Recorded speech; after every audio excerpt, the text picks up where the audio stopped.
Have you ever noticed how the moment you step into a library, the world seems to pause? The air feels softer. Conversations fade into whispers. Even your own heartbeat sounds louder. But this silence, this delicate, peaceful hush, didn't appear by accident. It has a story.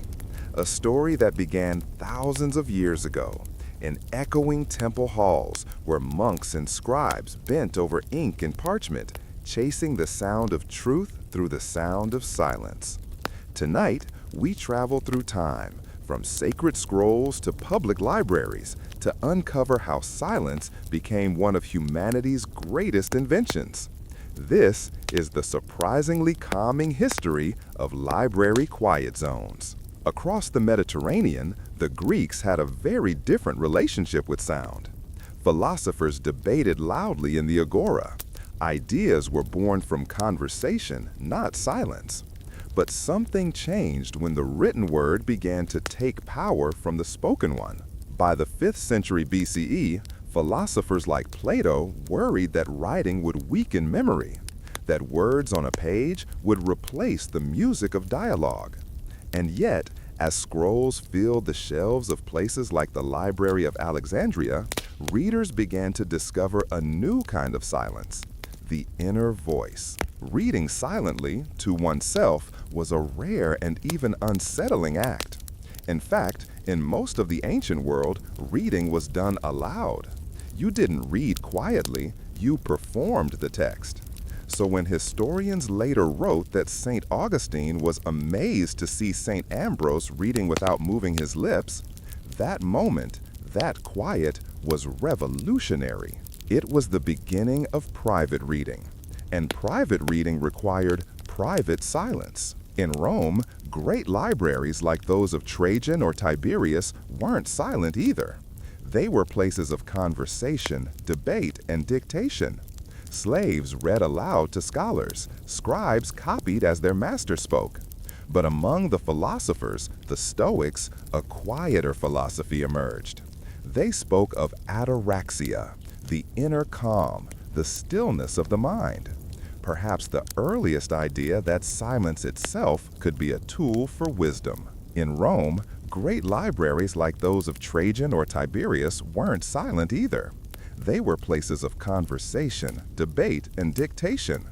Slaves read aloud to scholars. Scribes copied as their master spoke. But among the philosophers, the Stoics, a quieter philosophy emerged. They spoke of ataraxia, the inner calm, the stillness of the mind. Perhaps the earliest idea that silence itself could be a tool for wisdom. Silence, it turns out, was never simply the absence of sound. It was the presence of intention. In ancient times, to be silent was to listen, not just with the ears, but with the spirit. That's where the story of library quiet truly begins. Not in the rows of modern bookshelves, but in sacred rooms where knowledge was whispered to the gods and written into eternity. The world grew quieter. After the fall of Rome, cities crumbled, libraries burned, and voices of philosophy fell silent.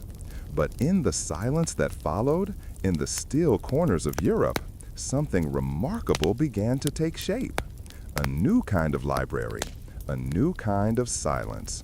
One built not for kings, but for God. Imagine the early Middle Ages, 7th, 8th, 9th centuries. Outside, the world is full of noise, wars, plagues, power struggles. But behind stone walls, monks gather for prayer, work, and study. These were the monastic communities, Benedictines, Cistercians, Carthusians, and their days were rhythmed by rhythm. Prayer at dawn, labor by day, reading and reflection by candlelight. The rule of Saint Benedict, written in the 6th century, became their guide. It said, "Let silence be observed at all times." For Benedict, silence was not punishment, it was discipline. It tamed the tongue, focused the mind, and opened space for divine thought. Words were to be used sparingly and only with purpose. So the monastery became the first true quiet zone. Every hallway, every refectory, every scriptorium was infused with sacred stillness. Now picture it. A narrow room lined with desks and narrow windows. Outside, winter wind howls over the hills, but inside, only the faint scratching of quills, the turning of parchment, and the steady rhythm of breath. This was the scriptorium, the heart of monastic learning. Here, monks copied ancient texts, Greek, Roman, and sacred scripture, letter by hand. Hours of focus, no conversation, no distraction. To break the silence was to risk breaking concentration, and concentration was prayer. Every book you've ever read from the Middle Ages owes its life to those silent rooms. The works of Aristotle, Plato, Galen, Augustine, they survived because someone, somewhere, sat quietly and copied. That's why the silence of the monastery wasn't just about devotion. It was about preservation. In a noisy, chaotic world, silence kept civilization alive. In Christian mysticism, silence carried a sacred weight. The Desert Fathers, early monks who lived alone in the wilderness, believed silence purified the soul. To speak less was to hear more, the voice of God, the whisper of wisdom. Inside monasteries, even communication evolved to protect quiet. Some orders developed hand signs, gestures to say things like, "I need ink," or "pass the manuscript." A language born purely to preserve stillness. It's hard to imagine today a community of hundreds living together for decades, and yet most of their lives spent in near silence. As centuries passed, these monastic libraries grew. Scriptoria became vast archives, not just of holy texts, but of science, history, and philosophy. Monks copied everything they could find, even pagan works once condemned by the church. They didn't always agree with what they copied, but they preserved it. Because knowledge, even dangerous knowledge, was sacred. And so, silence became the unseen guardian of civilization. In the stillness of the abbeys, the Western mind was slowly rebuilt, one word at a time. By the 12th century, the world outside was changing again. Towns were growing, universities forming, merchants traveling. And with them came sound, markets, lectures, debates. But inside the monastery walls, the ancient silence held firm. It was a spiritual technology, centuries ahead of psychology, designed to sharpen attention and deepen thought. The monks may not have known the word mindfulness, but they practiced it every day for lifetimes. The monastery silence wasn't just a lack of sound. It was a presence, a feeling that shaped the space around it. A quiet so complete that thought itself could echo. That monastic silence, that disciplined peace, became the blueprint for all future libraries. Even as the world grew louder, the idea of the library as a place of hush, focus, and reverence endured. But soon, silence would meet its greatest test yet: the explosion of books, ideas, and human voices. By the dawn of the 17th century, Europe was waking up. The monasteries had guarded silence for centuries, but outside their walls, a storm of curiosity had begun to rise. The world that once prayed in whispers was now asking questions out loud. And those questions about nature, reason, and truth would change the very purpose of silence itself. By the dawn of the 17th century, Europe was waking up. The monasteries had guarded silence for centuries, but outside their walls, a storm of curiosity had begun to rise. The world that once prayed in whispers was now asking questions out loud. And those questions about nature, reason, and truth would change the very purpose of silence itself. Imagine the study of an Enlightenment scholar. Walls lined with books, light from a single candle, the faint hum of the city outside, but within, complete stillness. Here, silence became intellectual armor, a defense against distraction. Because in a noisy world filled with dogma and doubt, the quiet mind was the only place where reason could survive. In letters and journals of the time, silence was often called the companion of genius. Newton famously worked alone, for days without speaking. Descartes said solitude was essential to understanding the self. And Francis Bacon warned that too much talk scatters the mind. They may not have called it a quiet zone, but they built the first ones, not in public buildings, but inside their own rooms. Then came the great academic libraries, Oxford's Bodleian, the Bibliothèque du Roi in Paris, and later the British Museum Library. For the first time, these were not places of prayer, but of public knowledge. And yet, they borrowed the same silence once found in monasteries. The hush of the reading room replaced the hush of the chapel. Why? Because to study was now the new sacred act. In the Enlightenment, silence became a language of intellect. It was the space where thought could crystallize, where discovery could take form. Think of early scientists staring into telescopes or dissecting plants under candlelight. To observe nature, you had to listen, not with your ears, but with your attention. The astronomer Galileo wrote that silence allowed him to hear the music of the heavens.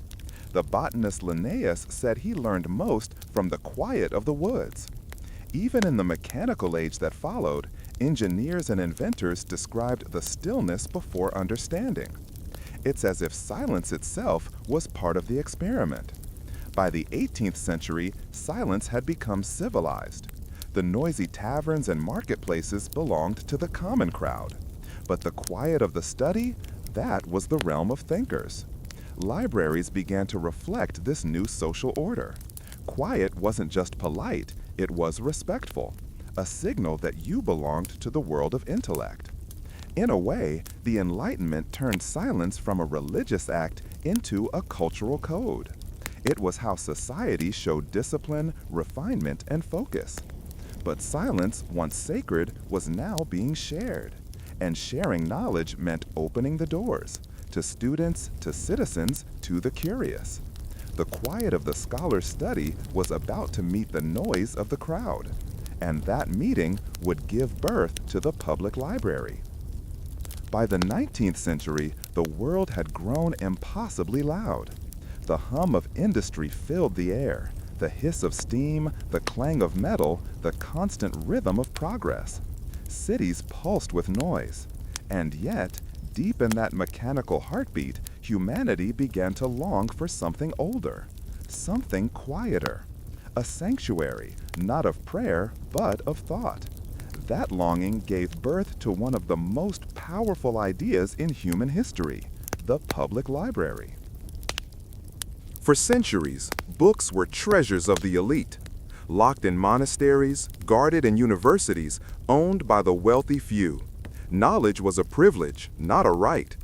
But the Industrial Revolution changed everything. Factories filled with workers who could now read. Newspapers spread ideas across continents. And education was no longer a luxury, it was survival. In England, in America, in Europe, a movement began to give books and learning to everyone. The first free libraries appeared not as grand cathedrals of marble, but as humble rooms, funded by donations, built by communities, filled with second-hand books. And yet, from the beginning, one rule carried over from the old monastic world: quiet.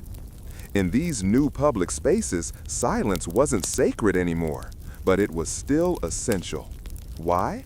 Because quiet symbolized equality.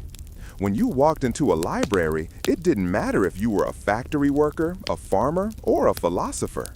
Inside those walls, everyone was the same, a seeker of knowledge. And silence made that possible. It created a shared respect, a way for hundreds of minds to think together without a single word.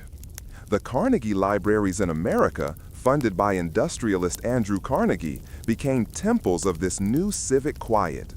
Over 2,500 libraries built between 1880 and 1920, each with reading rooms bathed in light and hushed as a church. The design was intentional: high ceilings, thick carpets, soft acoustics that absorbed every sound. because silence wasn't just atmosphere, it was architecture. And then came the guardians of this peace, the librarians. Often women, often underpaid, but always commanding quiet with a single glance. They weren't simply keepers of books, they were keepers of order. Signs appeared, silence please. Whispers became the library's official language. The rustle of pages replaced the roar of the city. For many people, the library was the only place they could hear themselves think. A refuge from the chaos of modern life. A place where the human mind could still breathe. In America, the movement spread fast. By the early 20th century, nearly every town had its own library, a quiet heart at the center of community life. Immigrants learned English between those walls. Children discovered entire worlds in silence. Soldiers returning from war found peace there, away from the noise of the world they'd left behind. In every language, in every city, the meaning was the same. To enter a library was to enter a sacred calm.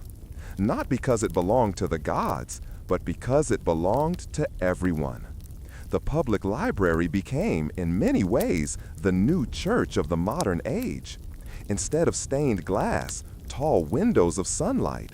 Instead of sermons, shelves of truth. Instead of hymns, quiet reading, quiet reflection. And silence became its most universal prayer. No matter who you were or where you came from, you could walk in, sit down, and in that hush, you could imagine a better life. But soon, the world outside would grow louder than anyone could imagine. Factories multiplied, machines evolved, cities roared with electricity, automobiles, and ambition. And the libraries, those quiet sanctuaries, would have to fight to keep their peace.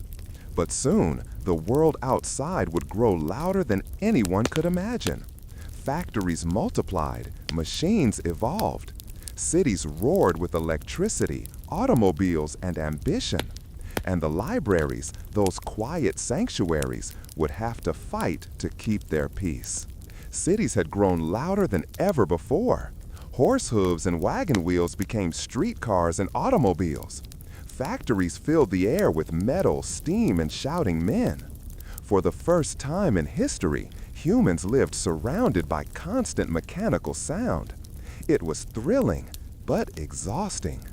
Doctors began to write about nervous exhaustion, a new kind of fatigue caused by the industrial soundscape. Writers described the modern city as a machine that never sleeps. And in the middle of all that noise, the library stood like an island of calm. As industry reshaped the world, the public library took on a deeper role. It wasn't just a place for learning anymore, it became a refuge.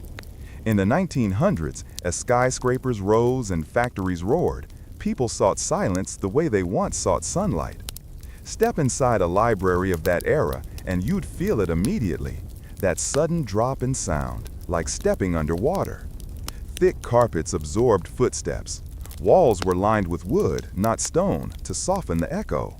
Even the clocks were quiet, ticking just loud enough to remind you that time still moved. It wasn't by accident. Architects and librarians designed the silence intentionally, as an antidote to the city's roar. Silence became a kind of social contract. Signs appeared everywhere. Silence is golden. Whisper, others are working. Even books of library etiquette were published, teaching readers how to move, breathe, and even turn pages more gently. In that era, quiet wasn't just about focus. It was about respect. Respect for learning, for community, for the human mind's need to rest. One librarian wrote in 1912, "Silence became a kind of social contract. Signs appeared everywhere. Silence is golden. Whisper, others are working." Even books of library etiquette were published, teaching readers how to move, breathe, and even turn pages more gently. In that era, quiet wasn't just about focus. It was about respect. Respect for learning, for community, for the human mind's need to rest. One librarian wrote in 1912, "By the 1930s and 40s, cities thundered with traffic and radios, but inside the library, time still seemed to pause. People entered in coats and boots, carrying the weight of the world, and for an hour or two, they found peace between the shelves." The library's silence had become an act of quiet rebellion against the world's noise. And in that rebellion, it held something sacred, a reminder that progress means nothing if we lose the ability to listen.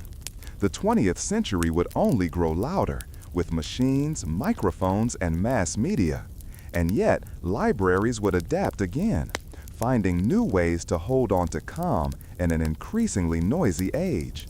The world had entered a new kind of silence, not the sacred quiet of monasteries, nor the disciplined hush of Victorian halls, but the measured calm of the modern library. By the mid-1900s, silence had survived wars, revolutions, and the birth of machines. But now it faced a different kind of challenge, the hum of information itself. Electric light changed everything. Where once libraries relied on daylight and candles, now they glowed well into the night. The darkness that had shaped silence for centuries gave way to a bright, buzzing stillness, a silence lit by innovation. Imagine it, rows of wooden tables, metal lamps with green glass shades, a faint hum from the wiring above. The world outside was fast, radios, cars, telephones, but inside the library, everything slowed. You could still feel that monastic rhythm, but now it pulsed with a new energy, the silence of modern knowledge. Before computers, there was a sound that defined libraries, the soft slide of card catalogs. Readers would pull open drawers filled with alphabetized cards, thousands of tiny doors to the world's ideas. Each movement made a hush of paper and wood, a small, satisfying rhythm in the larger music of quiet.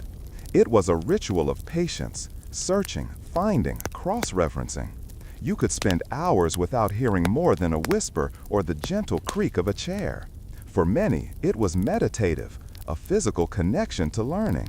By the 50s and 60s, libraries had become public monuments, symbols of democracy and intellect. Architects built them large and airy, with reading rooms that felt almost spiritual in scale. Tall windows, echoing ceilings, and rows of people quietly studying under warm light. They were the modern descendants of ancient temples, where worship had been replaced by wisdom. Even in cities bursting with sound, libraries offered an island of mental. In one famous study, researchers compared people who listened to music with those who sat in total silence. After just 2 minutes, the silent group showed deeper relaxation, stronger than any song could create. It turns out the absence of sound is its own kind of music, one that plays directly through the nervous system. That's why we whisper in libraries, not only out of respect, but because the silence feels like safety. Long before civilization, silence meant something primal. For early humans, sound was survival. A snapping twig could mean danger, a storm, a predator, a scream in the dark. So when the world finally went quiet, the body learned to relax, to heal, to rest. That ancient instinct still lives inside us. When the noise of the city fades and the hum of traffic disappears, our nervous system recognizes something sacred, a return to balance. In libraries, that instinct is triggered again. The soft hush of the room, the steady rhythm of turning pages, the low breathing of others reading nearby, it all tells the brain, you're safe, you can think now. But silence does something else too, something more mysterious. It reveals what sound hides. In the absence of noise, we begin to hear our inner world. Our thoughts, our fears, our imagination, all rise to the surface. That's why silence can feel both comforting and confronting. It's peaceful, but also intimate.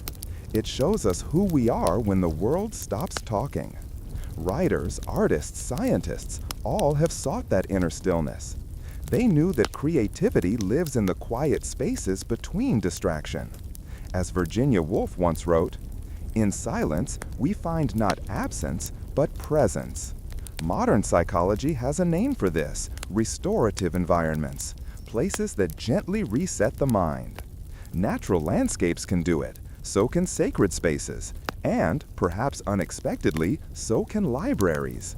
Studies show that people who spend time in libraries report lower stress and We could access every library ever built, and yet struggle to finish a single paragraph. We could communicate instantly, and yet forget to listen. It wasn't that we'd lost the ability to be quiet. We'd just forgotten its value. The ancient monks, the Enlightenment scholars, the students of the 20th century, they all knew something we were remembering too late: that the deepest thoughts grow in silence, not in the endless stream of noise. The internet connected us, but it also scattered us. We could access every library ever built, and yet struggle to finish a single paragraph. We could communicate instantly, and yet forget to listen. It wasn't that we'd lost the ability to be quiet. We'd just forgotten its value. The ancient monks, the Enlightenment scholars, the students of the 20th century, they all knew something we were remembering too late: that the deepest thoughts grow in silence, not in the endless stream of noise. Now imagine it, a modern library late at night. Rows of laptops glow like candles. Headphones replace whispers. The hum of Wi-Fi fills the air, but still, somehow, the room feels calm. Because silence isn't the absence of sound anymore. It's the presence of focus. Each person is alone, yet together. Their breathing steady, their thoughts deep, their screens softly glowing in the half-dark. It's the new quiet, a digital kind of peace. Even in a world that never stops talking, we can still find silence. Not by running away, but by listening closely to what the noise is trying to hide. The modern world is never quiet. Not truly. Cars breathe through the night. Screens glow at every hour. Even in silence, notifications echo somewhere in the distance. And yet, inside certain rooms, something ancient still survives. A stillness so complete, it feels almost alive. These are the library quiet zones, the last true sanctuaries of focus in the modern world. In the 21st century, mental noise has replaced physical noise. Our minds scroll endlessly, even when our bodies are still. That's why the modern library has quietly become a center for mental wellness. Students come not only to study, but to recover, to breathe without expectation, to let the mind unclench. Psychologists now describe these places as cognitive refuges, spaces where overstimulation pauses and self-awareness returns. Even a few minutes in deep quiet can reset stress hormones and slow the racing rhythm of the day. Some people make a ritual of it. They arrive with coffee, set their phone to Do Not Disturb, and slip into the quiet zone like monks entering prayer. The world outside becomes background noise. Time dissolves. Only the present remains. It's not silence for silence's sake.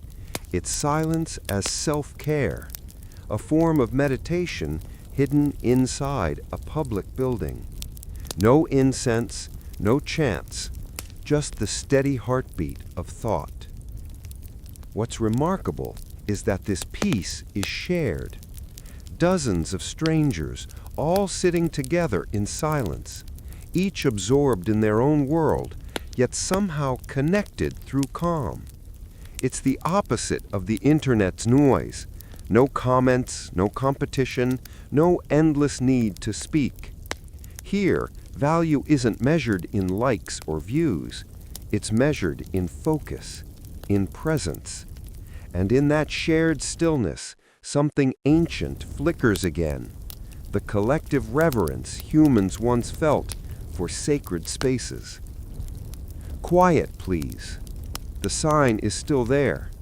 But today, it means something new. It's no longer a command. It's a kindness. A reminder that silence is fragile and that preserving it is a gift we give one another. Every whisper that softens, every phone switched to silent, is an act of respect for the reader beside you, for the thinker across the table, for the fragile peace we all share. Quiet, please.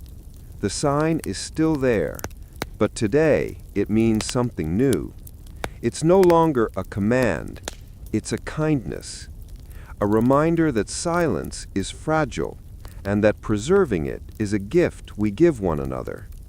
Every whisper that softens, every phone switched to silent, is an act of respect for the reader beside you, for the thinker across the table, for the fragile peace we all share. In the noise of the modern world, the quiet zone is not just a room, it's a philosophy, a promise that no matter how loud life becomes, we can still make space for peace, together, in silence. The world is getting louder. Airports hum through the night. Cities glow in endless daylight. Even the sky itself carries noise. Satellites whispering, planes passing, networks humming overhead. And yet, in all that motion, silence has not vanished. It has simply evolved. The future of silence is not about escaping sound. It's about finding peace within it.